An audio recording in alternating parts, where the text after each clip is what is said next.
Bueno, vamos directos al grano. Hoy tenemos sobre la mesa un misterio legal fascinante, de esos que traen mucha cola. Hablamos de un auténtico choque de trenes entre dos gigantes, la Corte Constitucional y la Corte Suprema de Justicia. Y ojo, porque el tema no es cualquier cosa, estamos hablando de pensiones de invalidez.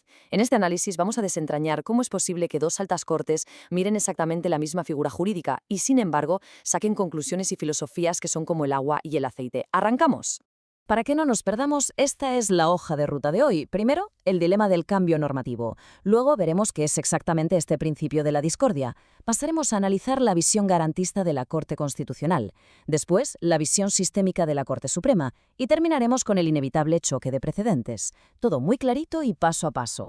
Empezamos con el punto número 1, el dilema del cambio normativo y la transición entre leyes pensionales. A ver, ya sabemos que el derecho no es de piedra, cambia constantemente. Pero, claro, la vida real no entiende de cuándo se publican las cosas en un boletín oficial. Y aquí surge la gran pregunta. ¿Qué pasa cuando los requisitos para jubilarse cambian de la noche a la mañana? Imaginad la situación por un momento. Un trabajador sufre una desgracia, se invalida, y justo en ese momento las leyes están cambiando. Las nuevas reglas son mucho más duras y de repente ya no cumple los requisitos para su pensión. Pero ojo, bajo la ley que acaban de quitar sí que los cumplía. Menuda papeleta, ¿verdad? Pues este es el drama humano y jurídico que vamos a analizar hoy. Pasamos al segundo punto. ¿Qué es este principio? El terreno común entre ambas cortes. Porque antes de meternos en el barro de las diferencias, tenemos que entender la herramienta que usan para intentar arreglar este lío. Y esa herramienta mágica se llama la condición más beneficiosa. Básicamente, es un principio jurídico súper válido en los conflictos de pensiones de invalidez. Actúa como una especie de puente salvavidas para tapar esos vacíos legales que dejan los cambios de ley. La idea original, en la que todos están de acuerdo, es proteger la seguridad social, que tiene un peso constitucional enorme. Hasta aquí, todo paz y amor. Pero el problema, como siempre, viene cuando toca decidir quién puede cruzar ese puente y cómo.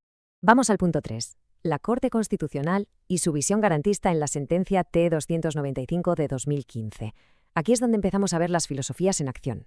Fijaos, la Corte Constitucional se pone la capa de superhéroe del individuo.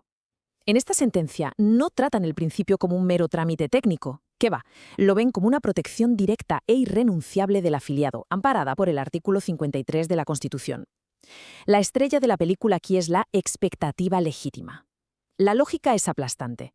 Si una persona ya había cumplido las semanas exigidas por leyes antiguas, como el famoso Decreto 758 o el Acuerdo 049 de 1990, pues se le aplica esa norma, aunque esté derogada. Lo primero es proteger los derechos de la persona por encima del calendario. Y claro, el impacto de esto fue brutal. Esta sentencia abrió de par en par las puertas a las pensiones de invalidez. Logró cobijar a un montón de gente que con las nuevas normas en la mano se habrían quedado literalmente en la calle. Al aplicar una interpretación pro homine, que básicamente significa interpretar la ley barriendo siempre para casa del ciudadano, la Corte reforzó la progresividad, es decir, puso a las personas de carne y hueso muy por delante de la burocracia del sistema. Pero cuidado, que en el punto 4 viene el giro de guión. La Corte Suprema y su visión sistémica en la sentencia SL 2358 de 2017. Aquí el enfoque cambia radicalmente. Si echamos un ojo a la fuente primaria de 2017 que tenemos en imagen, nos topamos con un muro bastante más restrictivo. La Sala Laboral de la Corte Suprema dice, a ver, sí, la condición más beneficiosa existe, no lo negamos, pero deciden pisar el freno. Establecen unos límites muy marcados porque, según ellos, si le damos pensiones a todo el mundo con leyes antiguas, nos cargamos el modelo pensional entero. Su razón de ser es pura matemática, la sostenibilidad financiera y el equilibrio del sistema colectivo. Para la Corte Suprema, ser buena gente y aplicar la favorabilidad está muy bien, pero el dinero no crece en los árboles. El sistema de seguridad social tiene que tener fondos para pagar las pensiones hoy, pero también dentro de 20, 30 o 50 años. Es una visión de pura supervivencia financiera. Para que no haya dudas, en el propio texto del fallo le ponen apellidos a esta condición más beneficiosa. Dejan clarísimo que no es una especie de comodín permanente ni una barra libre. Es simplemente una excepción temporal que solo funciona en el momento exacto en que una ley sustituye a otra. En definitiva, le dicen al afiliado que no puede resucitar leyes de hace 30 años a su antojo cuando le venga bien. Como os podéis imaginar, el impacto aquí fue meter la tijera. Esta sentencia impuso controles durísimos a las cargas económicas del fondo de pensiones, aportando mucha más rigidez y seguridad jurídica. Cortó de raíz esa expansión de pensiones basadas en leyes antiguas, apostando por una visión súper técnica y actuarial. Su objetivo número 1, blindar a toda costa la viabilidad del dinero de todos a largo plazo. Y así llegamos al punto 5, el clímax, el choque de precedentes. Vamos a comparar directamente estas dos filosofías frente a frente. La gran tensión se reduce a esto. En la esquina izquierda, la T295 protege al afiliado a nivel puramente individual frente a una tragedia enorme como es la invalidez.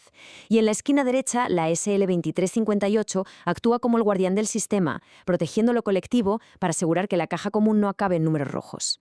En la práctica, son la noche y el día. Mientras la postura constitucional tiene manga ancha y flexibiliza los requisitos para intentar darle la pensión a la persona que sufre, la postura ordinaria es de mano dura, poniendo límites casi infranqueables si no cumples unas reglas de transición muy específicas. Básicamente es una elección moral y filosófica. ¿Qué hacemos? ¿Elegimos ser absolutamente favorables ante la desgracia personal de alguien o somos pragmáticos y salvaguardamos la sostenibilidad de las arcas del Estado? Es el eterno debate, corazón versus calculadora. La justicia compasiva para un caso único contra la responsabilidad financiera de todo el país. Si aterrizamos esto en datos puros y duros, la diferencia salta a la vista. Ante el problema de aplicar una norma derogada, la Corte Constitucional dice «adelante», es una garantía amplia que protege una expectativa legítima. Pero la Corte Suprema responde con un rotundo «no tan rápido».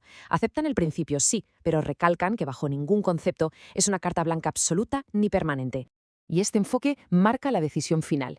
Si miramos la tabla, es innegable que la T295 es la sentencia soñada por cualquier trabajador gracias a esa mirada tan progresiva. Por el contrario, la SL2358, al ser tan sumamente estricta y técnica, resulta comparativamente muchísimo menos favorable para quien pide la pensión, aunque lo haga en nombre de proteger a todo el colectivo. Entonces, a estas alturas seguro que os estáis haciendo la pregunta del millón. ¿Quién manda aquí? ¿Cuál de las dos creó el precedente más fuerte? Pues resulta que depende de a qué puerta llames. Si la reclamación se hace por la vía rápida, de los derechos fundamentales mediante una acción de tutela, la T295 es la que impone su ley. Pero si te toca ir por lo tradicional y pelearlo ante un juez laboral en la jurisdicción ordinaria, entonces la SL2358 es la que marca las reglas del juego. Para despedir este análisis, quiero dejaros con una reflexión que da muchísimo que pensar. Viendo estos dos titanes de la justicia con argumentos tan sólidos y bien armados en ambos lados, ¿cómo debería el derecho lograr el equilibrio perfecto? ¿Cómo somos compasivos con el individuo que hoy lo ha perdido todo y a la vez garantizamos que quede dinero en la hucha para las generaciones que vienen detrás? Es para darle unas cuantas vueltas. Muchas gracias por acompañarnos en este recorrido y hasta la próxima.